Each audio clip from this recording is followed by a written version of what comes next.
Hi everyone, I am Jessie Sheehan. I am Colavita Olive Oil's resident baking expert.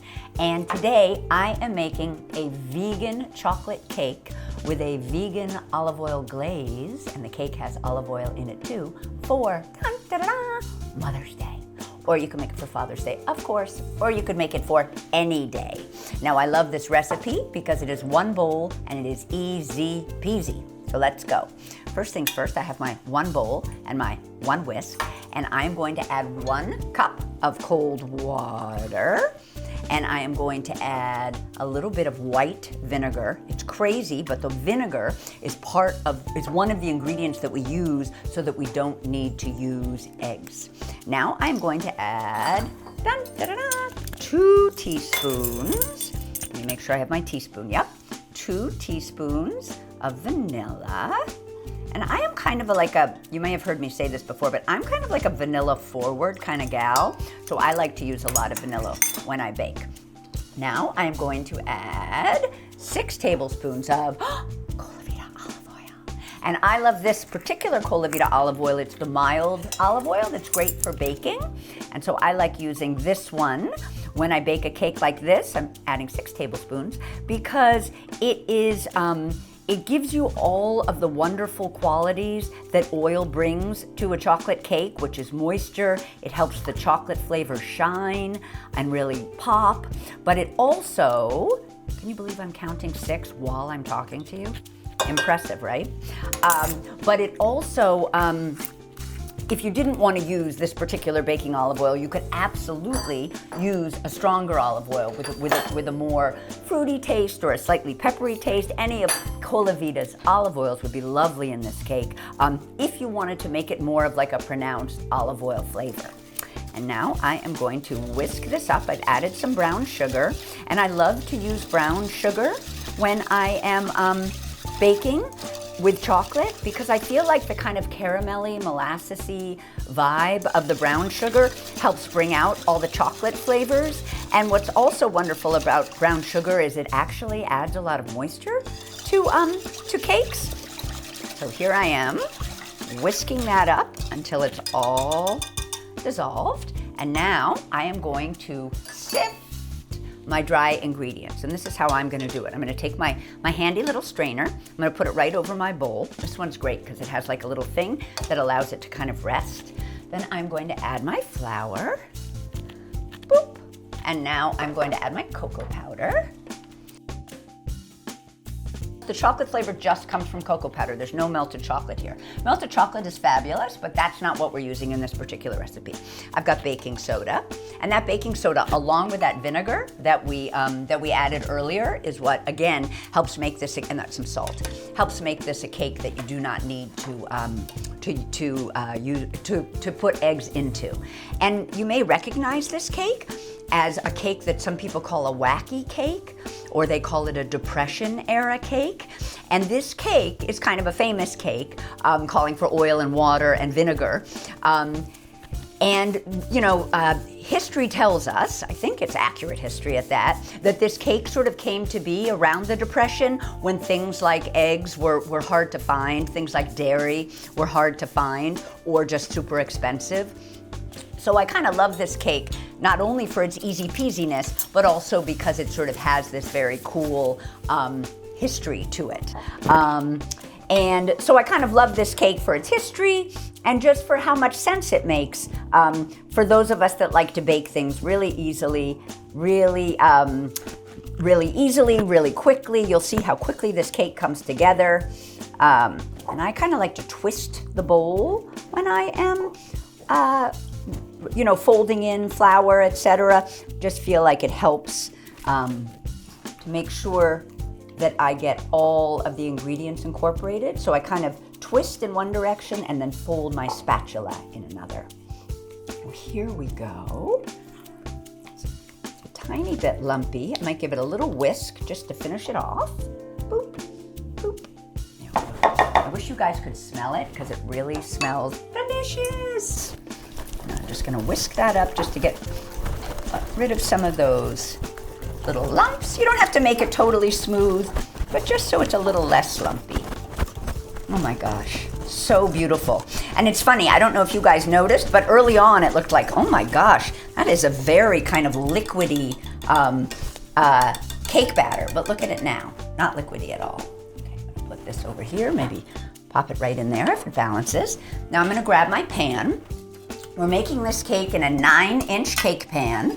It has a little bit of parchment paper on the bottom, and I have sort of taken a little bit of olive oil and put it on a paper towel and then use that to grease the pan, which is kind of a fun way to do it.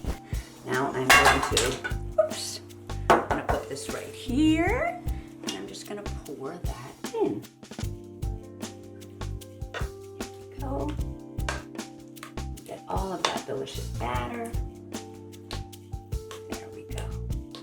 Oh my God, so yummy. There we go. Oops, I made a little bit of a mess, but there, I have my handy paper towel. I like to be neat for my peeps, neat peeps. And there we go. We are going to put this into a 350-degree oven for about 25 minutes or so. Then we're gonna cool it down and make the glaze. Now we're gonna make the glaze, which I have to say I'm like insanely proud of, okay? It is the most delicious, the easiest glaze for a cake, for a donut, for your fingers, anything you could imagine, use this glaze. Calling for, Colavita olive oil. Okay, first things first, we have some confectioner sugar, and we have some cocoa powder, because it's a chocolate glaze, and we have 1/8 of a teaspoon of kosher salt. I am partial to kosher salt, in case you were wondering, but you could use like a fine sea salt if you wanted. And we're gonna use 6 tablespoons of Colavita olive oil. And 6 tablespoons, just so you know, is basically 1/4 cup plus 2 tablespoons if you wanted to do it that way. 2, 3. And what I love about this glaze is, you know, because you could do the same glaze, let's say with, a little bit of extra, but that's okay. What you could do, you could use this same, you could make the same glaze with something like melted butter instead of the olive oil, but you wouldn't get, what I love about it is because of the oil, the glaze stays soft.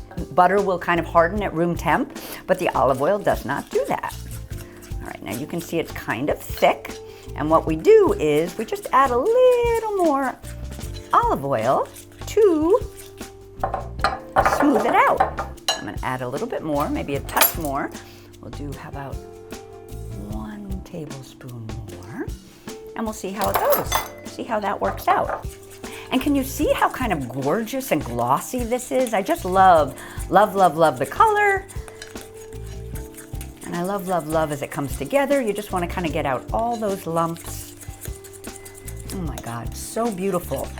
Can you see this glossy cake, this glossy glaze? I kind of like it like this. It's nice and thick. I'm gonna be able to spread it a bit, and it's just absolutely gorgeous. And I can't wait to put it on our cake. Okay, peeps, look at this gorgeous cake. We let it cool, we put it on a serving plate. I love how glossy and pretty and perfect she is. And now we have that glaze that we made earlier. Kind of stirring that up a little bit with my fork. And like I said earlier, the fact that I kind of like to use a fork to make the glaze, I'm also just gonna use a regular old knife to glaze the cake. So I'm gonna plop some of the glaze in the middle. You can see it's kind of a loose glaze. If you wanted this to be a little thicker, all you would do is add a little bit more confectioner sugar. And if you wanted it to be a little thinner, you would just add a little bit more olive oil. So I'm kind of using this. I could also, let me take this spatula here. How cute is this cute little spatula? I love a cutie pipe spatula.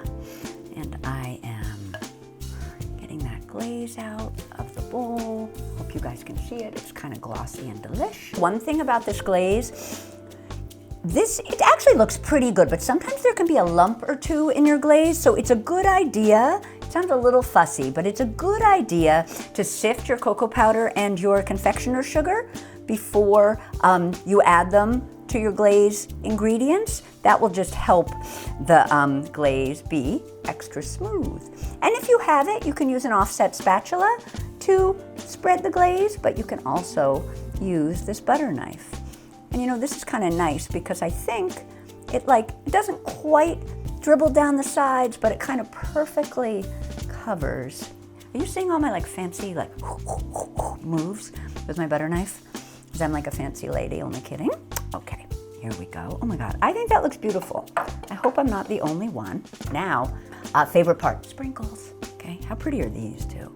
I love them. I'm kind of gonna do sprinkles around the edges. What do you guys think? These are for Mom. Does Mom like sprinkles around the edges, or Dad? Does Dad like sprinkles around the edges? Or, I'm sorry, birthday cake, graduation cake, Memorial Day cake. I'm kind of seeing this cake for like every single spring holiday. How about, you wanna know the best holiday? Like everyday cake. Like make it cause there is no holiday. Make it just cause it's a day that you want cake. That's my fave. Okay, how pretty, oh my God. Am I like an expert here? I think I am, because I'm Colavita's baking expert. You can tell by the way I put on sprinkles. This is like definitely how an expert puts on sprinkles. And there you have it. How gorgeous is she? And she's made with this delicious Colavita baking olive oil. Thank you so much for joining me today while we made this delicious vegan olive oil chocolate cake with this vegan olive oil glaze. I hope you enjoyed following along. I hope you will make this cake, and I will see you again soon.